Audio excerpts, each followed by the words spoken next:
आप सभी का स्वागत है आपका अपना क्लास एसएस क्लास 2.0 में। तो फ्रेंड्स, आज पढ़ेंगे सर्वनाम के बारे में।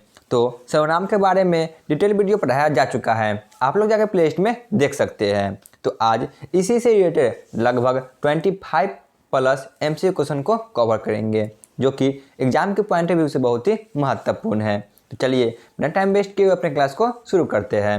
पहला प्रश्न है, सर्वनाम के कितने प्रकार होते हैं? तो ऑप्शन सी, सर्वनाम के मुख्यतः तौर पे 6 प्रकार होते हैं। क्वेश्चन नंबर 2, मुझे किस प्रकार का सर्वनाम है? बताइए, जो मुझे है यह किस प्रकार का सर्वनाम है? तो यह उत्तम पुरुष है, ऑप्शन ए। क्वेश्चन नंबर 3, इनमें से कौन प्रश्नवाचक सर्वनाम नहीं है? कौन प्रश्नवाचक सर्वनाम नहीं है? ऑप्शन बी, किसी ने, यह प्रश्नवाचक नहीं है, बाकी ये तीनों प्रश्नवाचक है। क्वेश्चन नंबर 4 पे आते हैं, निश्चयवाचक सर्वनाम कौन है? इनमें से निश्चयवाचक सर्वनाम का उदाहरण कौन है? तो ऑप्शन डी, यह निश्चयवाचक सर्वनाम है, इसीलिए ऑप्शन डी। क्वेश्चन नंबर 5, निम्नलिखित में से कौन सर्वनाम का उदाहरण है? निम्नलिखित में से कौन सर्वनाम का उदाहरण है?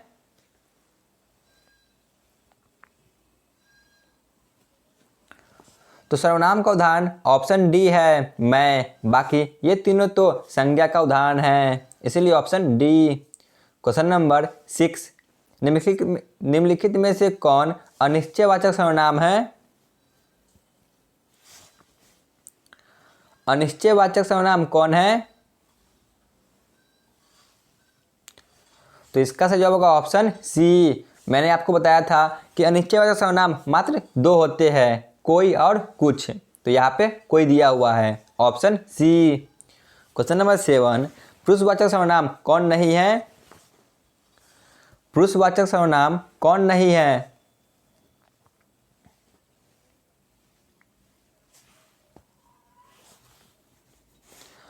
तो ऑप्शन सी, जिनको, यह पुरुषवाचक सर्वनाम नहीं है, बाकी के तीनों है। क्वेश्चन नंबर 8, यह कविता मैंने लिखी है, यहाँ पे मैंने कौन सा सर्वनाम है? बताइए, यह कविता मैंने लिखी है, तो यहाँ पे जो मैं है यह कौन सा सर्वनाम है? तो यह निजवाचक सर्वनाम है, मैंने यानी कि खुद से लिखा है, इसीलिए ऑप्शन डी। क्वेश्चन नंबर 9, पता नहीं श्याम को कैसे पता चल गया? बताइए, यह कौन सा सर्वनाम है? पता नहीं श्याम को कैसे पता चल गया, यह कौन सा सर्वनाम है?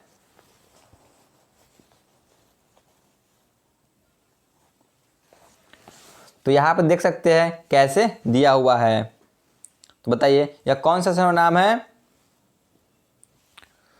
तो यह पुरुषवाचक सर्वनाम होगा, क्योंकि इसमें प्रश्नवाचक सर्वनाम नहीं दिया हुआ है, इसीलिए ऑप्शन ए, पुरुषवाचक सर्वनाम। क्वेश्चन नंबर 10, संबंधवाचक सर्वनाम कौन है? संबंधवाचक सर्वनाम कौन है?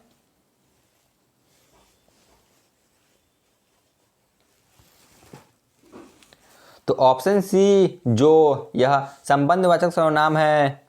क्वेश्चन नंबर 11, निश्चयवाचक सर्वनाम इनमें से कौन नहीं है? निश्चयवाचक सर्वनाम इनमें से कौन नहीं है? तो ऑप्शन ए, जिनसे, यह निश्चयवाचक सर्वनाम नहीं है।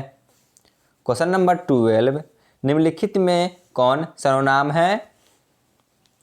बताइए, इनमें से कौन सर्वनाम का उदाहरण है? ये तो बहुत आसान है। तो ऑप्शन डी, तुम, यह सर्वनाम है, बाकी तीनों संज्ञा है। क्वेश्चन नंबर 13, इनमें कौन सर्वनाम के भेद है? सर्वनाम के भेद कौन है? तो ऑप्शन ए संबंधवाचक होता है सर्वनाम का भेद, बाकी ये तीनों तो संज्ञा का भेद है। क्वेश्चन नंबर 14, जिस सर्वनाम का प्रयोग बात कहने वाले के लिए हो उसे क्या कहते हैं? बताइए, जिस सर्वनाम का प्रयोग सिर्फ बात कहने वाले के लिए किया जाए उसे क्या कहा जाता है?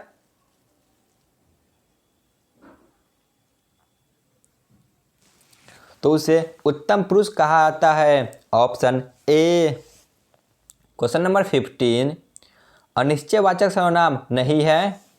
यहाँ पे अनिश्चयवाचक सर्वनाम कौन नहीं है?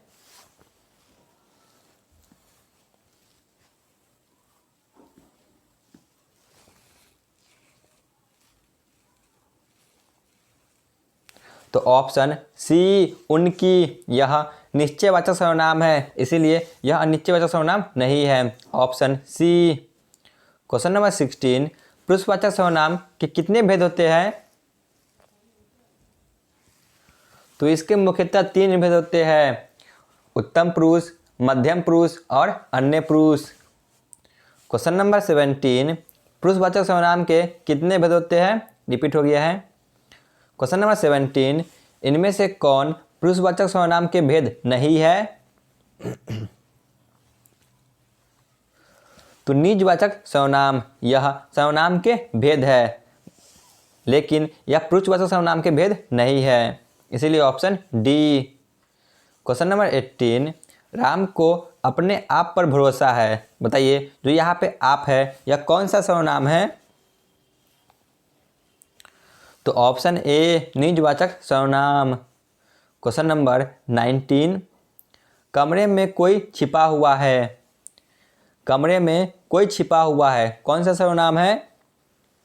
यहाँ पे कोई दिया हुआ है, तो जैसे कि आपको बताए थे कोई और कुछ, जो कि अनिश्चयवाचक सर्वनाम होता है, इसीलिए ऑप्शन सी, अनिश्चयवाचक सर्वनाम। क्वेश्चन नंबर 20, संबंधवाचक सर्वनाम कौन नहीं है? बताइए, इनमें से कौन संबंधवाचक सर्वनाम नहीं है? तो ऑप्शन सी, उसको। क्वेश्चन नंबर 21, तुम कहाँ रहते हो? बताइए, यहाँ पे जो कहा है यह कौन सा सर्वनाम है? यहाँ पे प्रश्न पूछा जा रहा है, इसीलिए ऑप्शन ए, प्रश्नवाचक सर्वनाम। क्वेश्चन नंबर 22, निम्नलिखित में कौन सर्वनाम नहीं है? बताइए, इनमें से कौन जो कि सर्वनाम नहीं है? तो ऑप्शन डी, राम, यह संज्ञा है, बाकी ये तीनों तो सर्वनाम हैं, इसीलिए ऑप्शन डी। क्वेश्चन नंबर 23, यह मेरा कर्म है। बताइए, यह मेरा कर्म है, तो यहाँ पे जो यह शब्द है यह कौन सा सर्वनाम है? तो यह निश्चयवाचक सर्वनाम है, ऑप्शन बी। क्वेश्चन नंबर 24, मैं कल पटना जाऊंगा, इनमें सर्वनाम कौन है? मैं कल पटना जाऊंगा, तो इसमें सर्वनाम कौन है? तो ऑप्शन डी, मैं, जो कि सर्वनाम है। क्वेश्चन नंबर 25, बाहर कोई रो रहा है। बताइए, बाहर कोई रो रहा है, यहाँ पे कोई शब्द आ रहा है, तो कौन सा सर्वनाम होगा? बताइए, कौन सर्वनाम है? तो ऑप्शन बी, कोई। क्वेश्चन नंबर 26, क्या आपको आम पसंद है? तो यहाँ पे प्रश्न पूछा जा रहा है, इसीलिए ऑप्शन ए, प्रश्नवाचक सर्वनाम। क्वेश्चन नंबर 27, जो कि आज के क्लास का अंतिम प्रश्न होगा, यह किताब मैंने लिखा है, यह कौन सा सर्वनाम है? यह किताब मैंने लिखा है, यानी कि स्वयं के बारे में बताया जा रहा है, इसीलिए ऑप्शन डी, निजवाचक सर्वनाम। तो आज का क्लास यहीं पे समाप्त होती है। धन्यवाद।